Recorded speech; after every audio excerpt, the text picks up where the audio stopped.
and a beautiful day to all of my friends out there.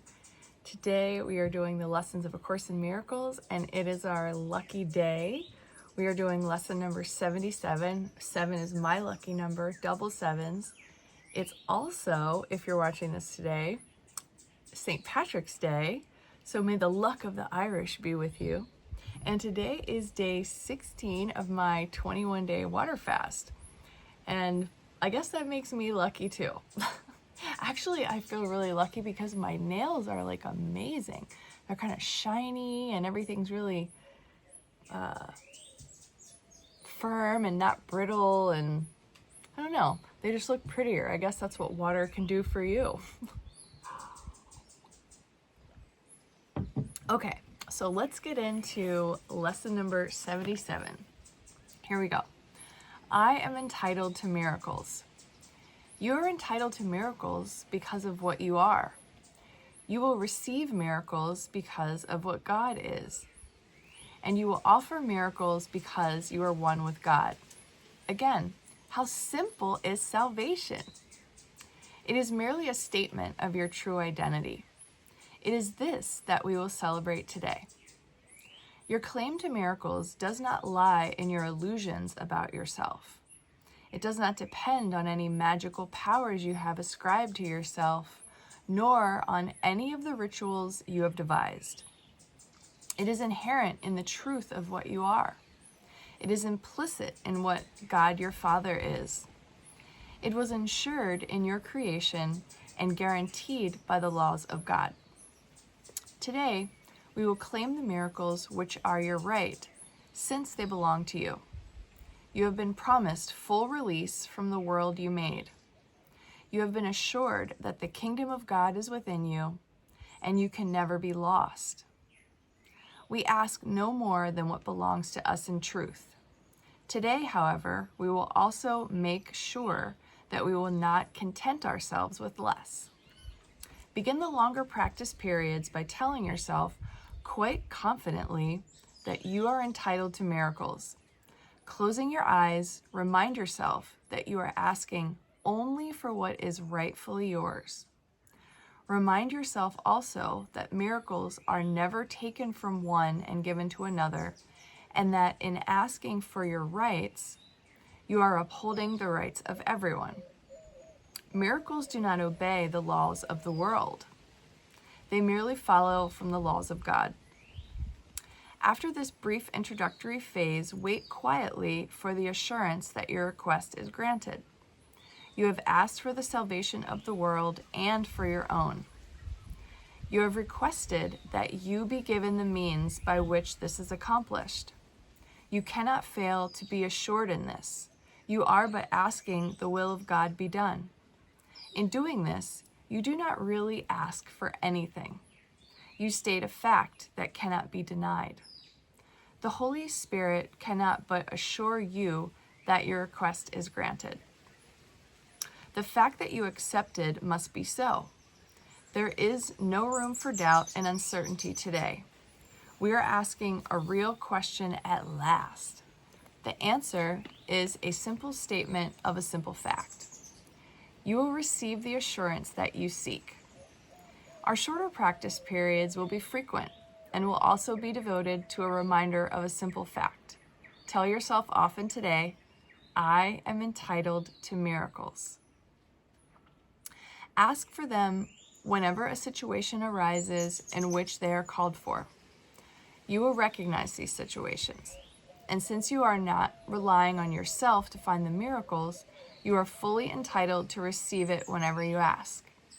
Remember, too, not to be satisfied with less than perfect answer. Be quick to tell yourself, should you be tempted, I will not trade miracles for grievances. I want only what belongs to me. God has established miracles as my right. I am entitled to miracles. You are entitled to miracles. I did this meditation this morning and I didn't really have a big experience with it. I just kept saying it over and over and kind of drifted off a little, and I kind of like roll my eyes up to like, you know, third eye, top of the head, and just try to like say it from like a deeper place and then try to connect with source. So I know that I emitted the energy of I'm entitled to miracles, and didn't receive anything back necessarily, but I think just even doing it and sending that energy and then repeating it throughout the day, remembering your lessons. Are you guys remembering your lessons? Are you able to take it with you through the day and integrate it into your life? I think that's something to think about. Like how much is this practice weaving itself into your everyday life? Because when those grievances happen or when those old thoughts come up, you do have a tool, but if it's sort of left behind in your morning practice, then it may not be very useful for you. So I hope that you're able to take it with you. Also, I created the link for our Zoom. I'm gonna post it. I'm proposing, I scheduled it for 5 p.m. Costa Rica time on March 26th. So I'll put that in the link to this video, and hopefully I'll get to see you all. And yeah, the process is going well with the fast. I'm from 6 a.m. to about 10 p.m. at night. I'm consistently drinking glasses of water all day. I usually get a little nap in or a little conversation with some friends in our big community area. But I feel like drinking water is my full-time job. And when this process ends, I will actually begin eating again next Saturday, which is I could do 6 more full days of just water. And then I begin eating again. Very small amounts of fruit for a couple of days. And then we go into, I think we're gonna have some salads before we actually leave. But part of signing up for this program here at the Tanglewood Wellness Center is you have the days of your fast, and then depending on how many days you're fasting, there's a certain amount of days of refeeding. So you're given like this pure, beautiful diet to start over again in your pristine new body. Because the last thing you want to do after you do something as intense as a 21-day water fast is start eating the wrong things and start yourself off on the wrong track. It could actually really harm you. Dr. Robert Morse, who's a YouTuber, he's been a naturopathic doctor for like 50 years. He's out of Florida, and he does a lot of lives, and he talks about a man that he knows who was fasting for longer than I did. I think longer than 21 days. But anyway, one of his first meals was like boiled potatoes, which is so dense and so hard to digest. The man actually died. So it's really important, if you're ever going to place yourself on a fast, that you refeed in a smart way. And there's literature out there you can read. Lauren Lockman, who's the director of this center here, he does Instagram lives every Saturday at 11 a.m. Costa Rica time. So you could always dial into that and ask questions to him, or watch his tons of YouTube videos about this experience. Lots of other people out there too, but I really am just enamored with this, with the way this place is run and the way that this fast is being administered, and the care that's being taken, and all the planning, and definitely making sure that we get refed before we go back home is so brilliant to include that as part of the plan here. So anyway, things are moving right along. I still feel like my brain is alert and turned on and aware, yet my body, I feel like I'm 75 years older. Like if I stand for too long, I get really tired. If I lift anything more than this book, I get really tired. If I have to walk further than like, I don't know, a half a block, I mean, that's even way too far probably, I get really tired. So it's so interesting to see how the body is it's like my energy is gone because the body's using all that energy internally to cleanse me, heal things that I don't even know that are broken. And then it's doing the same thing with like whatever the fuel it's using, I'm not eating, so it's taking whatever fat it can get a hold of, and then it also eats muscle, but not to the point where I'm going to be completely dysfunctional. It's like the body knows it can only take so much because I still need to be mobile. And I don't know, it's just masterful how this works. And I have been saying like the body has its own infinite intelligence and all of this, but I know very well that when my spirit leaves the body's not going to be like walking around on its own. So I do have this awareness that there is a part of my mind that is actually running the body and running all these processes.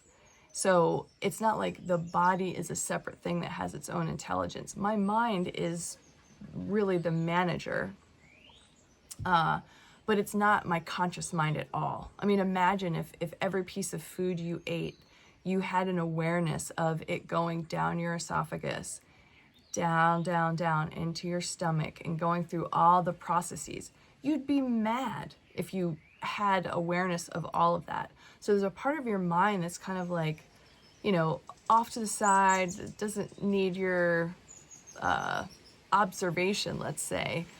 And it's the one that's like running everything. So yeah, I'm developing an incredible appreciation and gratitude for that part of my mind that I used to think was kind of stupid, because a lot of the things that I was doing before was helping the body with different herbs, teas, chocolate, you know, anything that I thought I needed, coffee, right? Because I thought, oh, my body's not doing what I want it to do, or my body doesn't feel how I want it to feel, or I just have this random craving. I just want to feel that and feel that, you know, feeling in my body of having been satisfied by eating this thing, you know. And then also there's the completely unconscious part of eating food that we're just conditioned to eat a certain way, go to certain restaurants. When we're with our family, we do certain things. All of that is part of this,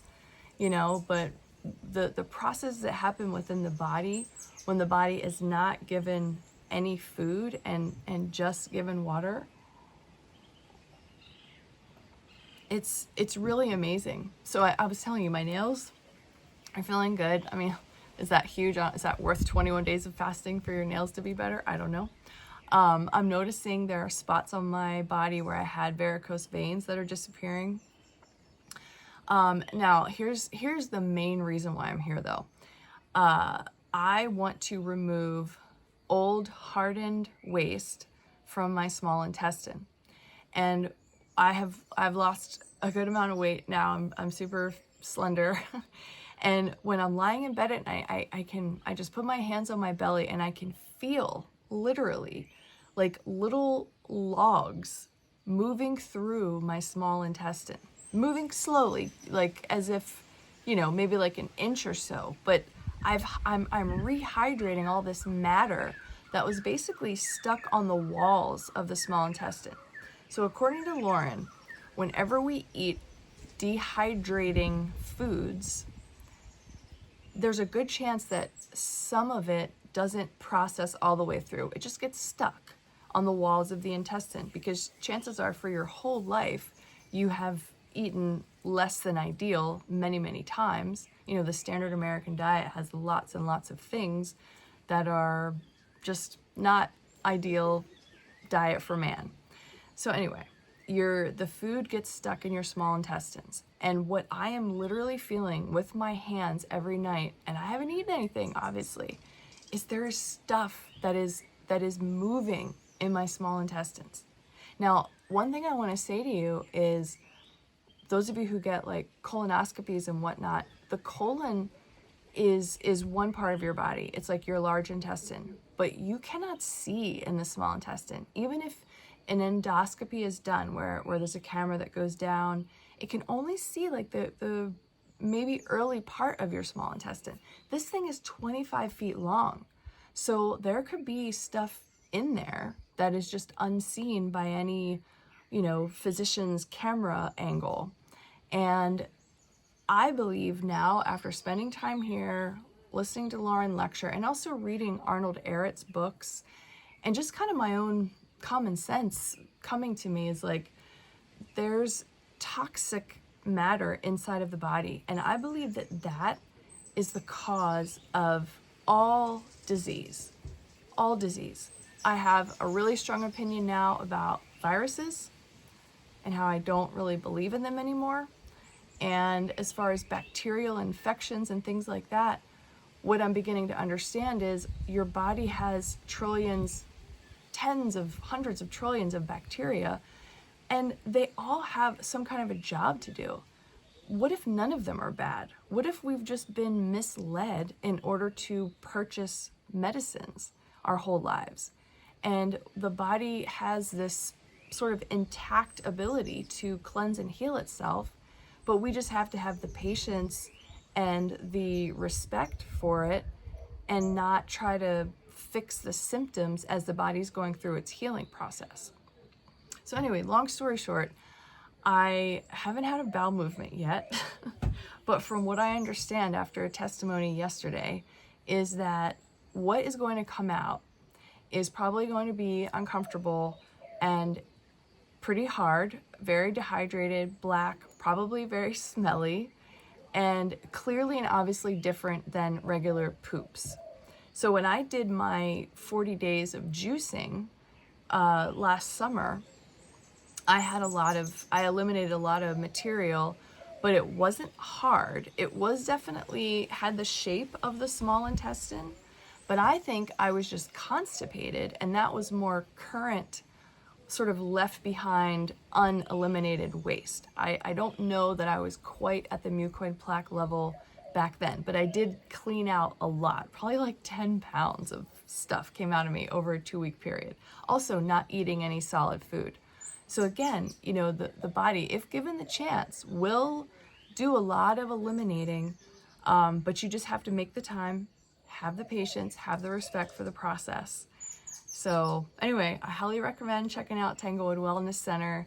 I will keep you posted on how things are going here with me. You're entitled to miracles. Believe that, practice that today. Have a wonderful day, and I'll post the link for our upcoming Zoom, which by that time I will be eating food again and have some more energy. Maybe my light will be shining a little bit more. I don't know. Hopefully, I'm sure it will. I mean, I think the first day that I start eating again, it's going to be like, wow. Anyway, have a wonderful day today. If you're watching today in St. Patrick's Day and you have a good time on St. Patrick's Day, enjoy, have the luck of the Irish, and I'll see you back here again tomorrow.